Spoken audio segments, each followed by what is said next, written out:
So before we get into more of the facts about Korean teas, maybe some words, some tea-related words in Korean. So one of the things that I would love for you to do, for us to be able to do together by the time we are finished with this, our small travel journey today, is that you can not only get a sense and feel from both the videos, scenes, and discussions about what Korea may look and feel, smell, and taste like, but also that you can walk away with some takeaways and perhaps some things that that can help further your own journey in tea appreciation and tea knowledge. So some things to say in Korean that has to do with tea. Well, first would be a good place, cha. We all know that tea is cha, te, da, and many iterations of that throughout the world. And so Korea, it's cha. And then depending on the suffix, it can be da. So cha and da, and there could be another whole workshop on just the scholastic and otherwise schools of thoughts and discussions around in Korean, that is, when do we use cha versus da? So the title of this workshop was called Journey into Korean Tea with a lifelong tie-in. Tie-in is what I consider myself a lifelong student, but tie-in literally means, or chai-in literally means tea person, or in my mind, it's more like a tea folk. And it's not just somebody who drinks tea, but to me, it has a far greater meaning in on many levels than to say a tea enthusiast or a tea master, or because to be a tea person, to be a tie-in, and to consider yourself a tie-in, in my mind, you carry the spirit of the tea. You embrace the spirit of the tea and the soul of tea, and that is, and you become one part with. And tie-ins are really nice people. So cha, ta, cha-in, tie-in, tea person, tea folk, tea leaf, chanip. Chanip for is ip is leaf, and cha is tea, so tea leaf. Tea room, tabang or chatjip or 전통 chatjip.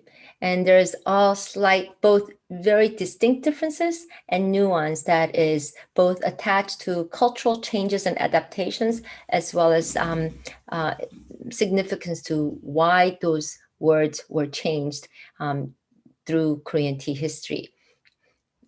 But we'll get to that in a moment. So traditional tea room would be called 전통 찻집. 전통 means traditional. Teaware, like this, and the kind of teawares you would see from everyday to tea ceremonies, tagi. Teapot, again, this is a tagwan, as is this, is also a tagwan, teapot, versus,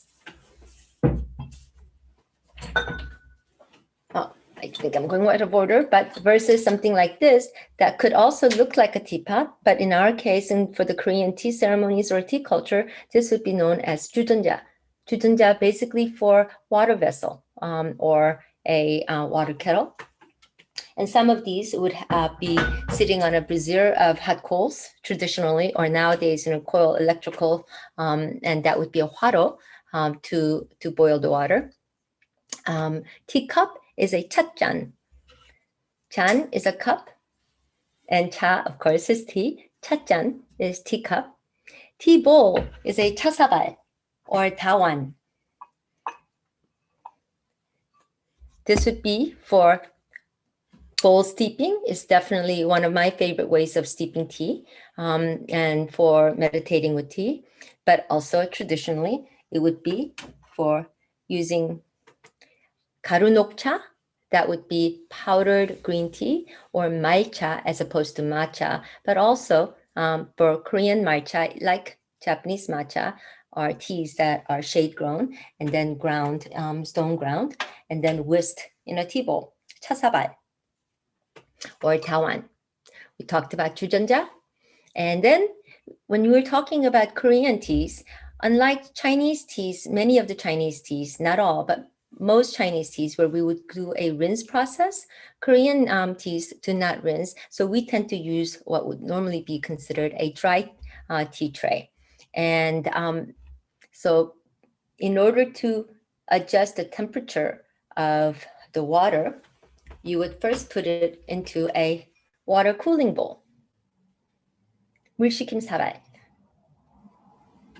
물 means water, 식힘 means to lower, 사발 is a bowl. Water disposal bowl is when you are doing rinsing. This is a water disposal bowl. This is all in same colors because it is part of a tea ceremony set. And then tea scoop or teaspoon, 차 수저, or 차시.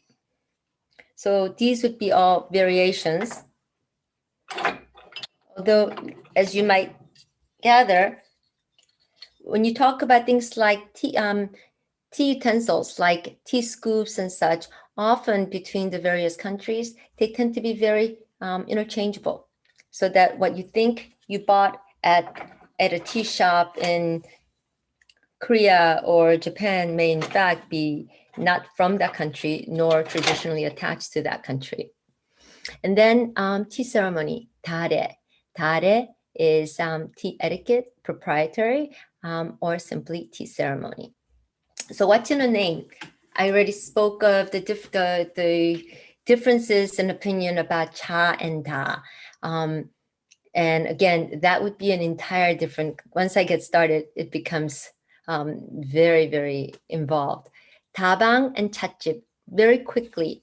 Tabang in Korean history is really interesting. Tabang literally translated means ta, tea, bang, room. That's tea room.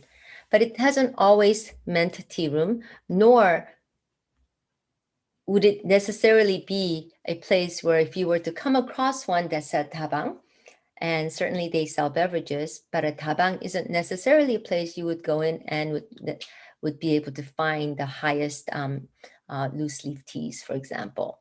Tabang at one time, back in the day, was an equivalent to a government ministry level agency within the royal court, specifically for the purpose of record keeping of where the royal tea plots were around. There were some 14, I believe, tasas, tea villages, specifically for the purpose of growing and cultivating and making and storing tea for the various tea ceremonies and tea consumptions at the royal court. That was called tabang. Very important.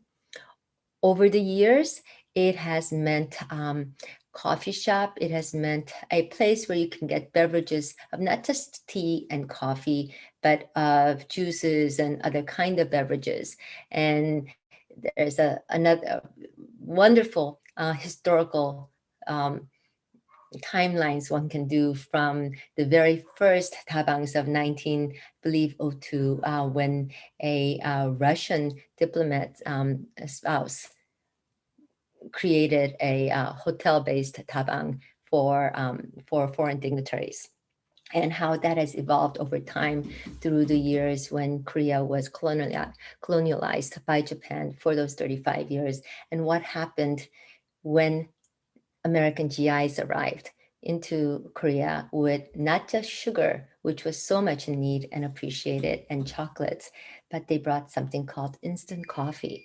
And so instant coffee instantly turned tabangs, where people could go and get a cup of tea and perhaps other beverages, into really a coffee shop. Certainly in my time when I was growing up as a kid in Korea, that's what tabangs were. Tabang is where you went for coffee. Over time, there has been some efforts by tea folks to create tabang. So if you were to go into rural areas, sometimes you'll still see tabang. But more fashionable in recent years are tea shops. They call themselves tea shops, or chatjip. Chatjip literally means tea house. And chatjip can, of course, mean not just tea service, but all different beverages. And 전통 찻집 is the traditional tea houses where you can expect to see not just loose leaf teas, but decoctions, Korean decoctions such as sujanga to daechucha to omijacha to for whatever resonates the best with the seasons, often needing hours and hours of brewing and decoction. And so 찻집, 전통 찻집, and there are a few tabangs still that hold up as tea rooms, but more and more you will find more tea shops and 찻집s.